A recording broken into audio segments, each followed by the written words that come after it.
বাংলাদেশের অন্তর্বর্তীকালীন সরকারের প্রধান উপদেষ্টা ডক্টর মোহাম্মদ ইউনূসের শাসন ক্ষমতা ও সংস্কারের গতি নিয়ে প্রশ্ন তুলেছে ব্রিটিশ সংবাদ মাধ্যম দ্য গার্ডিয়ান। সোমবার প্রকাশিত এক সাক্ষাৎকারে উল্লেখ করা হয়, ডক্টর ইউনূস দেশে গণতন্ত্র পুনরুদ্ধারে নেতৃত্ব দিলেও আইন শৃঙ্খলা পরিস্থিতির অবনতি, অর্থনৈতিক সংকট এবং রাজনৈতিক চাপ মোকাবিলায় তার সক্ষমতা নিয়ে সংশয় দেখা দিয়েছে।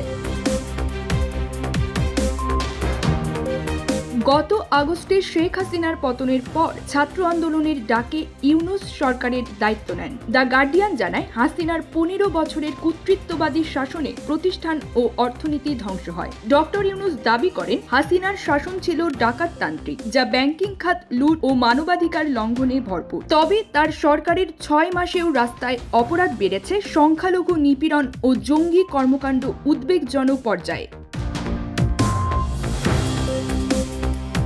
অর্থনৈতিক চ্যালেঞ্জেও ইউনূসের সংগ্রাম চলছে। হাসিনার আমলে ব্যাংক থেকে $17 বিলিয়ন লুটের অভিযোগ রয়েছে, যা ফেরত পেতে আন্তর্জাতিক সহায়তা চাওয়া হচ্ছে। পাশাপাশি ভারতের সঙ্গে সম্পর্কের উত্তরণ না হওয়ায় কূটনৈতিক জটিলতা তৈরি হয়েছে। হাসিনাকে প্রত্যর্পণে ভারতের নিষ্ক্রিয়তা ও যুক্তরাষ্ট্রের ট্রাম্পের সম্ভাব্য প্রত্যাবর্তনও ইউনূসের জন্য চ্যালেঞ্জ।